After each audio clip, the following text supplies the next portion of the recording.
The Arizona Cardinals absolutely dominated the Los Angeles Rams in Week 2 of the 24-25 NFL season. Of course, they were powered by their top-level talent, but just how elite is their elite? We're going to get into it. It's another edition of Southwest Bias.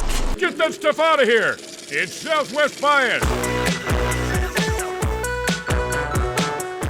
Coming to you live from Studio K, of course, presented by Circle K. Join Inner Circle for free by downloading the Inner Circle app today. Terms and conditions do apply at participating locations. Visit CircleK.com for details. If I'm talking Cardinals, of course, I have to talk with PHNX Cardinals great Bo Brock. Of course, as the Cards dominated the Rams, PHNX Cardinals absolutely dominated their coverage. Pre-game, halftime, post-game show, sound bites from the post-game press conferences, and all of that you can find down here on the PHNX Sports account. So hit subscribe. Hit that like button while you're here as well. Bo, they exercised the Los Angeles Rams. Sean McVay demon did the Arizona Cardinals. It's a good feeling. It's absolutely a great feeling. It's one that we haven't felt outside of one road game in 2021, really, against the Rams, where they made McVay and his whole crew kind of retreat with their tail between their legs. This was a drubbing. This was something that has not been seen in as far as State Farm Stadium, the friendly confines of the Nest, the Red Sea, in far too long. How about 2014? That was the last time they beat the Rams at home. How about never? They never beat Sean McVay at home. And how about Kyler Murray, Mr. Perfection, 158.3 quarterback rating on Sunday, en route to a 41-10 win. I mean, it was all coming up Cardinals, even when it wasn't. There's a fumble in the end zone, and Trey McBride is just right there, falls on it for the tutty, and the Cardinals, pile on against McVay and Stafford and crew. It was beautiful. It was just kind of a contest that Cardinals fans aren't used to being on that side for. Right. And you mentioned Kyler Murray. Let's buck the trend as most football shows go. Let's talk about the quarterback first. Oh, okay. Let's lead with the quarterback. Wow. Let's change a pace over here on Southwest Bias. It's just what we do over here. Kyler was, damn near perfect. Right. Was that peak Kyler? It looked like it. There were some incredible throws being made. He was elusive in the pocket. Obviously, he had his number one in Marvin Harrison Jr. And, of course, you guys on PHNX Cardinals are going to continue to talk about this game and get into the nitty-gritty, but I want to take a more step-back perspective, a national perspective. Obviously, Kyler has been, I would say, the victim, if we're going to go extreme words, the victim of some not so favorable media coverage and fan coverage and memes and whatever, whether it's the homework clause or his height or whatever it might be. And Sunday proved that he can be one of the best in the league when everything's working right. And there's no debate. He had the best quarterback performance out of the entire NFL on Sunday. So the question comes up to me.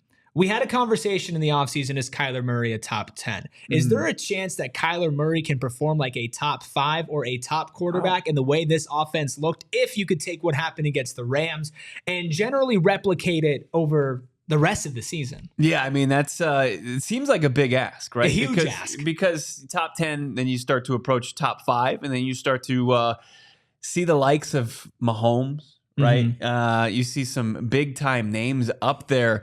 Does Kyler Murray, does he belong? If he continues to play like this, tweeted out last night his last 4 games, 8 touchdowns, 1 interception. That came in the Philly game last season. So he's taking care of the football outside of the fumble lost against Buffalo. He's usually a 2-to-1 touchdown ratio anyway. And then he's got the extra gear as far as what he's able to do on the ground, nearly 60 yards rushing yesterday. Kyler Murray, that dual threat.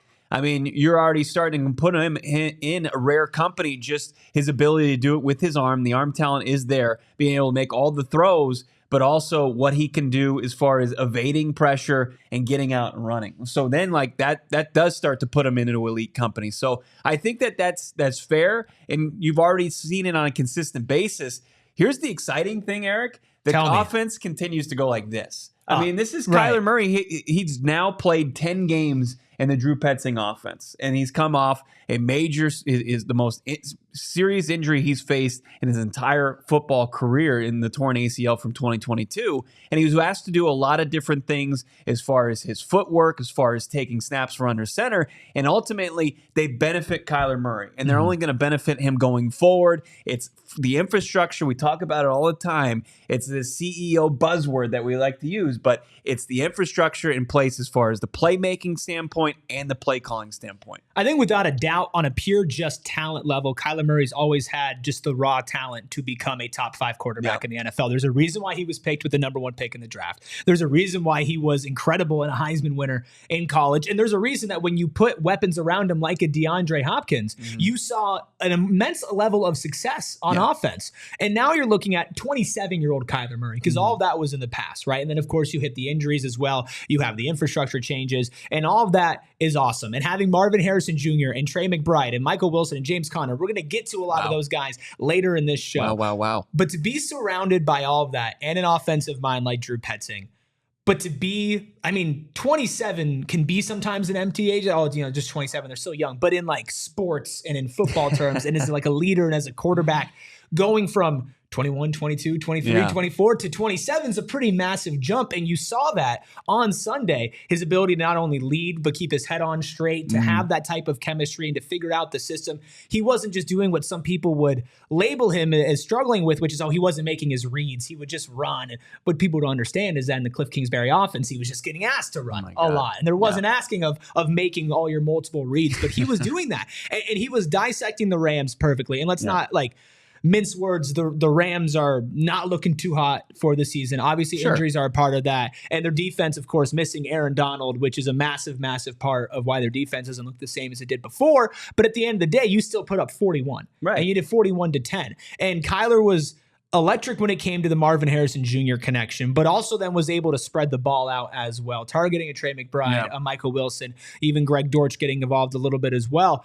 I think with Kyler, what you're seeing here is all of these doubts about him and his work ethic and his study habits and, can he actually do this? It was all just talk, hate. But he's now not only picked up where he left off before, as far as from a talent perspective, but I do feel like he has that extra edge to him as far as I've been here. I have this experience. I'm ready to take on and dominate this level. And to me, maybe you can't have a perfect passer rating, right? Or the elite PFF grade of 96.9. Pretty good. Right? Maybe you can't have that every week. But if you can get somewhat close to that, or at least replicate it and still be damn near perfect instead of perfect, there's not much more you can ask for out of a guy that then should be a top 10 in conversations for top 5 quarterback in the NFL. No questions asked. No, absolutely. It's a great point. I think what the Cardinals ask him to do it's not that complex. It's like, hey, be consistent. Do what, we know you're capable of doing. Jonathan Gannon said in the post game, he'd take Kyler Murray over anyone.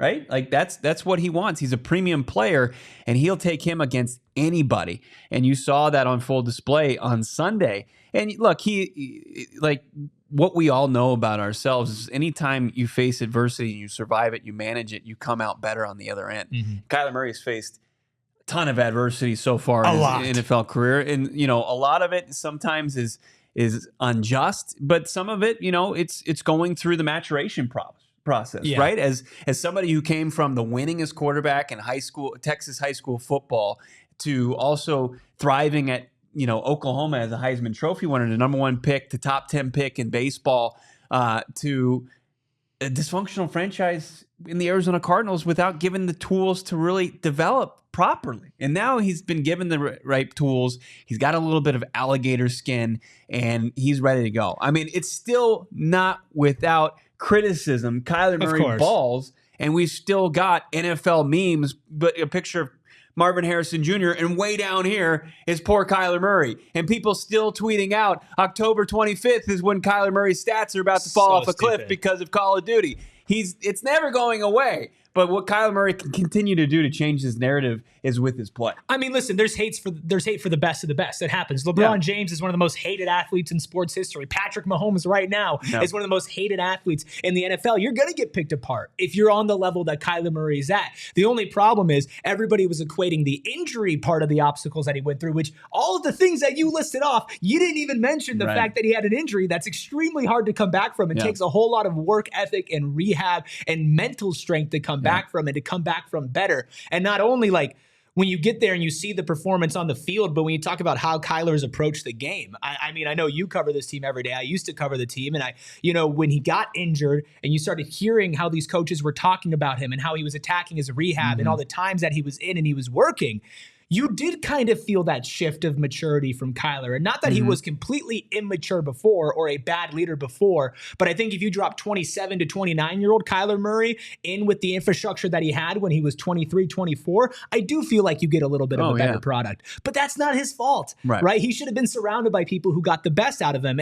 And we spent a lot of time on Kyler, and I think rightfully so. But part of the reason why Kyler looked so dang good, 17 for 21, 266 yards, 3 touchdowns, was, of course, the breakout game. It took him 1 week, basically, get it under your belt, 1 reception for 4 yards, and then Marvin Harrison Jr. absolutely exploded. 4 receptions, 130 yards, 2 touchdowns, a majority of that coming in the first quarter, right off the start of the game. Yeah. This is your best wide receiver prospect that you've seen in a long time actually coming to fruition with a quarterback like Kyler throwing to him. That connection,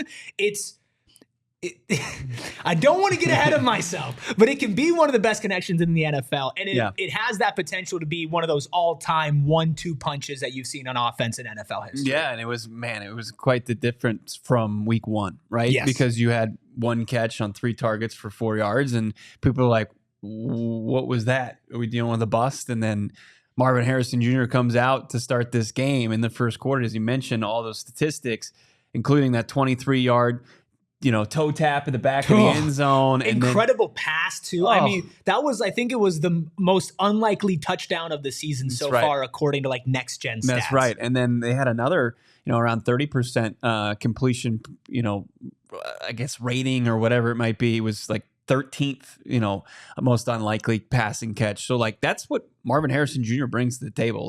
He does everything so well, but then where he can kind of get to another gear is 50-50. Mina Kimes told us this week. It's try him out. When he's one-on-one, 50-50 is not actually 50-50. It's 70-30 with Marvin Harrison Jr. So, amen to that. And it started to show itself. And the poor Rams were on the opposite end of that one. And, a lot of good there, right? 4 catches, 130, 2 tutties. I mean, that's a great day at the office. Oh, I would say it's a little bit more than a great day at the office. And I was actually in here watching the game with the PHNX Cardinals crew. Of course, you were at the game, but I was grinding. I was in here with Brandon, and of course with Johnny and Feet Damon up. As well. Probably relaxing. Oh yeah, just no. Actually, because here's the thing, a little peel back the curtain. Bo was messaging kind of what was going on, and your texts were coming in before it happened, and Johnny goes, "Hold up," he's like, "Hold up, I think something happened with Marv here," and the entire room goes silent, and we look at the TV.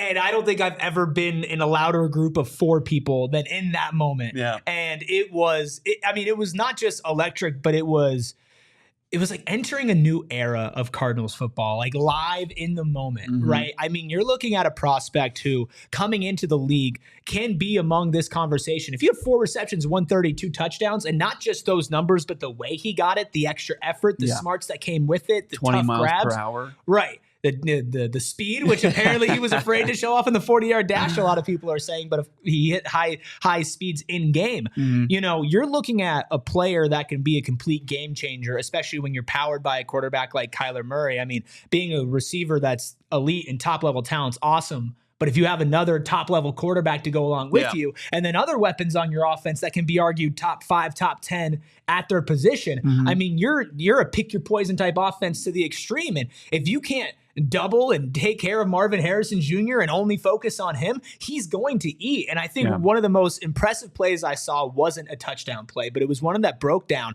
Of course, Kyler moving out in the backfield, goes off to the sideline, flips his hip really quick, throws it down, and hits a wide open Marvin Harrison Jr. And you think, well, how did he get so wide open? Well, while the play was improvising, while Kyler was scrambling, Marvin stops. The defender stops, he turns and cuts a corner, gets right by them, and is wide open down the sideline. That's the type of intangibles that when you match it with the physicality and the natural gifts that Marvin Harrison Jr. has, it's eerily Randy Moss-like. You see that stat of it was Randy Moss, 2 grabs, 3 for 160 and 3 touchdowns. And 3 touchdowns. It's a pretty efficient day. 4 for 130, 2 touchdowns is not, It's not there yet, but again, this was his second game ever. Right.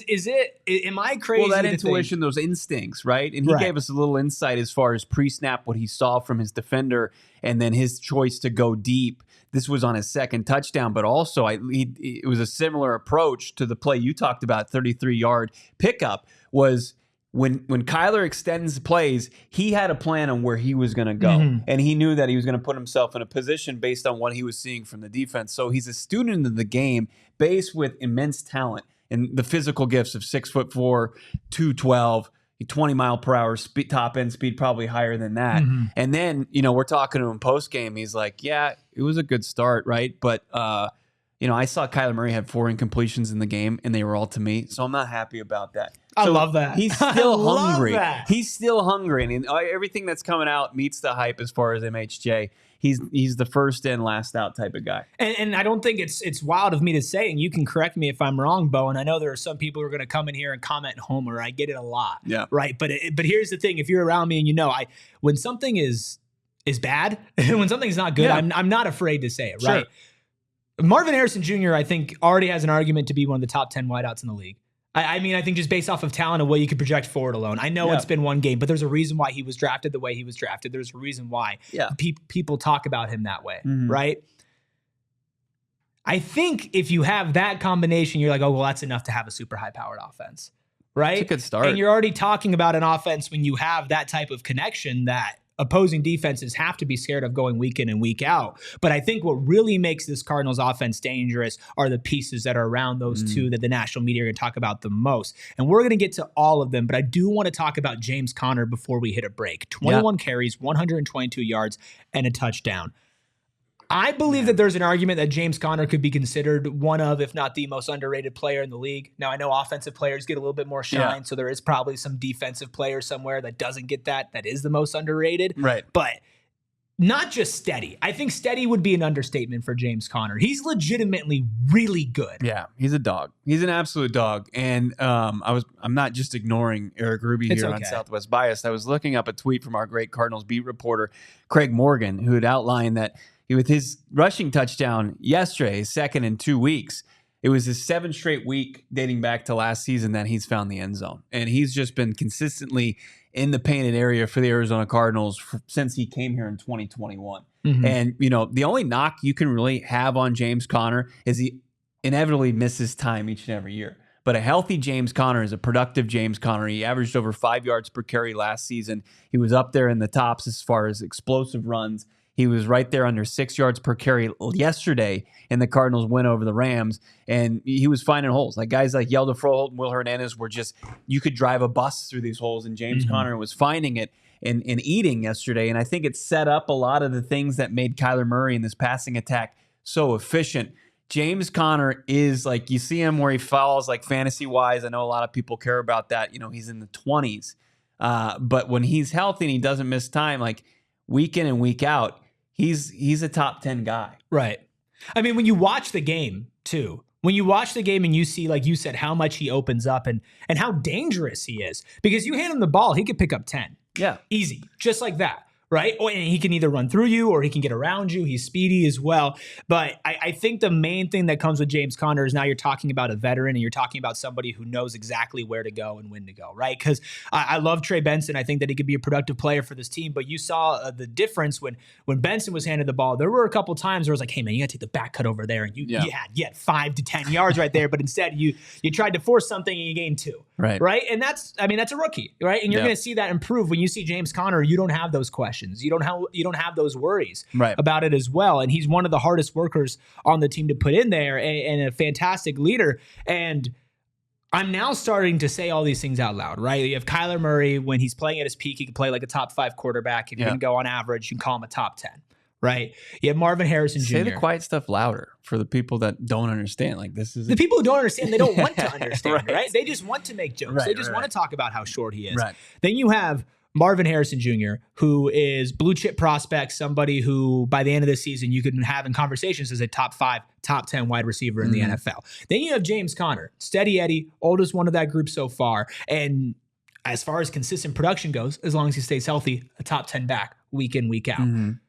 There are more players on this offense and on this team that we could talk about being top 10 at their position. Erik? And we're going to talk about all of those right after I tell you about the fantastic, not top 10, not top 5, but number 1 place for you to get your flooring done. And that is our friends over at Empire Today. Quick, easy, convenient is what they want to know, what they want you to know about them, but they also want you to know that it's not just about cheap, get in, get out, get your terrible floors, take your money and get out of there. No. And that's why they don't promise you the lowest pricing on your floors, because if they did, they'd be putting flooring in your home that they would not be putting in their own. And you never want that. This is not a decision for you to cheap out on. I know you live in a fantastic, wonderful home. Would you redo all your floorings on a whim and not even do any research? No, there's certain things that you invest in, right? And you don't just go on the cheap. And that's what's on top of your head as far as your hair.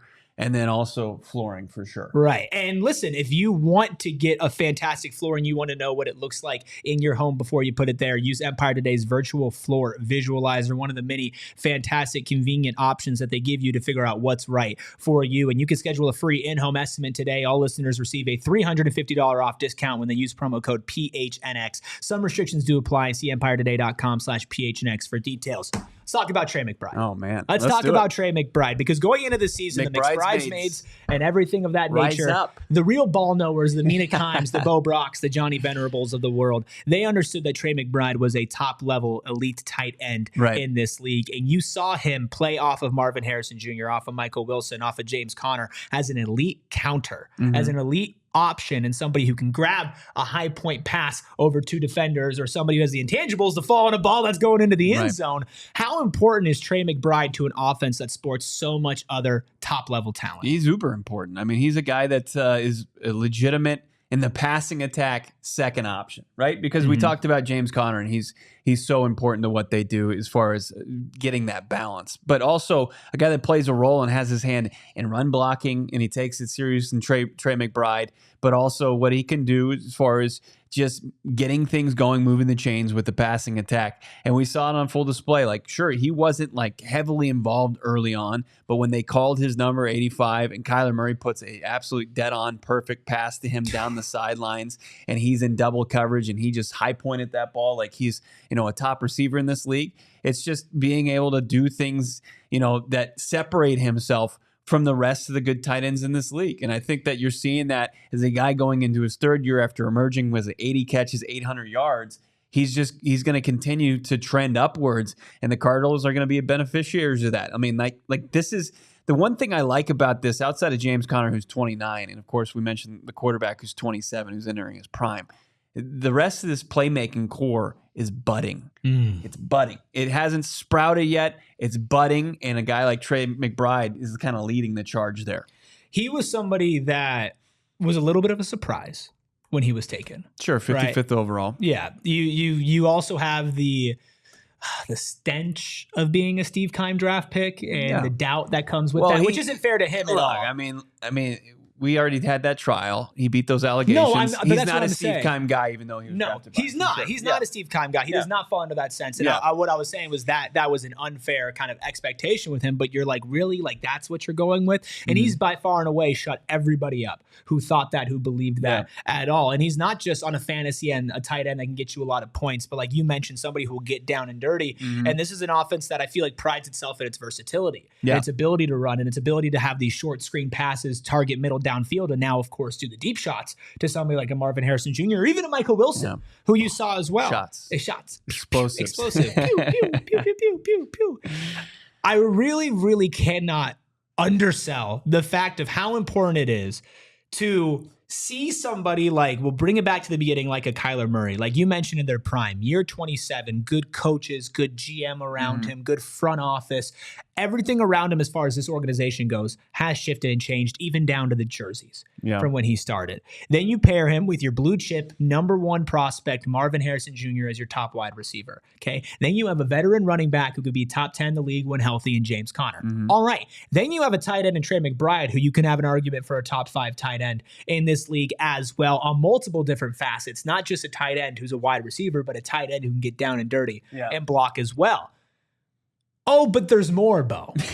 But there's more because Erik? you think back to last season and the last draft and getting Paris Johnson Jr. in the top 10. In fact, trading down and then back up to move up and grab Paris Johnson Jr. Marvin Harrison Jr.'s former Ohio State teammate is now emerging in his own right as one of the best in his position. So not only do you have the weapons, not only do you have the quarterback to deliver to those weapons, but now you're looking at an offensive line that has a couple pieces, of course, Paris being one of those, that you can look at and say, he's just solid. You don't have to worry about him. Right. And he kind of gets forgotten about, right? I mean, the 6th overall pick, who was the first player really of the new era that came in and was going to be the face of it. And he matched it not only character-wise, but also physically, and now with his play, back-to-back solid starts, his first starts at left tackle, his Iron Man streak of not missing a snap.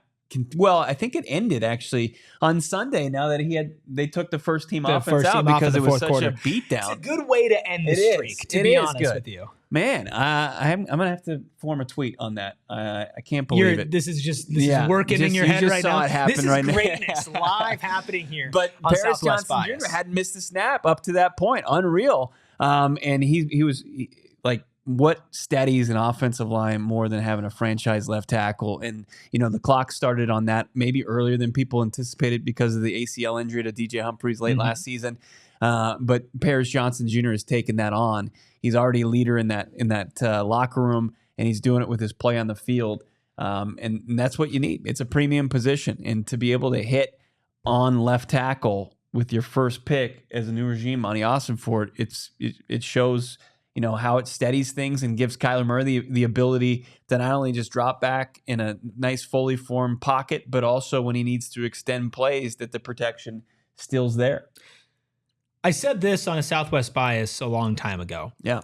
The excuses are no longer here for this not to be a successful offense, right? Okay. Those excuses aren't there for Kyler Murray to not be a successful top 10 quarterback in this league. Because there's so much talent around there. And sure, this is still a team in, quote, year 2 of a rebuild. This is still a team that has other holes that they need to fill, specifically on the defensive end and the defensive line. But 41 points is no joke in an NFL game. And 41 points where you don't play your starters in the fourth quarter and the opposing team scores 10 is also not a joke. This is a team that should have expectations, offensively at least, to come in and be an elite top 10, top 5 offense in this league week in, week out. Now, I'm not saying it's going to be perfect, and I'm sure there's going to be down weeks, but by the end of the season, there should be no doubt, as long as there's relative health across the board here, this should be a team that can put up 30 plus week in, week out without a question. That's just the way that this offense is set up, because you have a quarterback, a wide receiver, a tight end, a running back, and an offensive lineman. That's 5 of your 5 most important positions on the team, let alone on offense, that you have arguably a top 5, but maybe a top 10 for sure type of player at that position. Yeah. I don't know how many teams can boast that, Bo. Yeah, not many. And I want the audience to take in Erik Ruby in all his glory, because right now he's spitting, right? Spitting facts as far as this offense and its ability, right? How about 7 of 8 first half drives that have ended in points? That's what they've accomplished through 2 games. So, and it's just kind of scratching the surface. And I know, like, this has been the Southwest bias that's been, engulfed in hyperbole, but there's a ton of truth to this as far as what they project to do offensively, just based on the personnel that they've put in place with young ascending players. So that's, is it hyperbole or is it optimism? Because I think hyperbole would be coming out and saying that this is going to be the greatest team of all time, the greatest offense of all time. Kyler Murray's the greatest quarterback of all time. Give Marv the Hall of Fame jacket right now. I know, like, I get called a homer a lot. Trust me, I know, especially with ASU, which I'm on every single week. But what I look at is, what are the building blocks here? What are the signs that point towards this being a success? And you can list off almost 10 reasons why this should be a top offense in the league. Right. Obviously, health is a big factor in all of that. But if you're looking at just talent, just play calling, scheme, diversity as well, Because your stars, it's not just like Kyler Murray's an incredible passer. Right? He's incredible at scrambling around in the pocket, making plays, improvising, and of course, picking up yards on his feet as well. It's not just Marvin Harrison Jr. is good at 50-50 balls. It's he's fast, he's quick, he's smart. He can run an elite route tree and do almost anything that you can ask a wide receiver to do, including have the intangibles. It's not just that James Conner is brute force is going to run through you, but he has the smarts and the agility and the skill to get around you as well. You know, these are things that a year ago I wasn't going to tell you this team's going to be good. And I think the defense still leaves a lot to be desired despite a good showing against the Rams. But this is an offense that just based off of facts alone, on just pure performance of what you've seen, it's not hyperbole to say that this is an elite offense, or at least it should be. Now, if we're 5, 6, 7 weeks in and we're not seeing performances similar to week 2, then you have a different conversation, right? But I do want to end on a non-offensive note. Okay. Can we please talk about how good Budda Baker is? I mean, you're talking about top-level talent in the league. He belongs in the conversation. He does things that don't show up in the box score. Sure, he's going to be up there as far as total tackles, combined tackles, and he got in there some key situations for some TFLs. You know, he's a guy in the final year of his contract that has been the heart and soul of this organization since he entered it back in 2017. I mean, he plays a pivotal role. So, you know, when we talk about all these young guys, you know, next to Kyler, the guy that's been in this facility longer is Budda Baker, and he's only been to the playoffs once. So he's hungry. He's always been hungry. And, you know, if you task him with, hey, we need you to lead the defense, he's going to take that head on. Well, we talked about all the elite talent for the Cardinals. Does that mean they should make a win now move on the defensive line? I'm sure PHNX Cardinals is going to be talking about it and, of course, reacting from week 2, getting ready for week 3, another home game on the books for the Arizona Cardinals coming up against the Detroit Lions, correct? Lions coming to town. Oh, that's going to be a good game. And the Commanders after that. So 2 more home games for the Cardinals to take on this gauntlet schedule of 2023 playoff teams. A little poetic to be taking on the Lions, a team whose rebuild kind of mimics what the Cardinals have going on right now. And of course, if you want to get ready for that with the best coverage in the Valley, bar none, it is with the PHNX Cardinals show live on weekdays at 4:30 with, of course, Bo Brock, Johnny Venerable, and Damon Dog, the people's producer. And of course, pregame, halftime, post-game shows as well, coming to you live on Sunday on this channel. Be there or be square. Of course, if you want to follow along with some more football, that's Sun Devil football and the incredible 3-0 season they're having as they prepare for Texas Tech. You can do that with myself and Anthony Totri on PHNX Sun Devils every day at 1:30, and of course, our post-game show as well on this channel. Make sure you like, make sure you subscribe. You can follow Bo on Twitter at Bo Brock. You can follow myself at Erik Ruby. That's Erik with a K. And until later this week, it's been another edition, a long one, of Southwest Bias. Get that stuff out of here. It's Southwest Bias.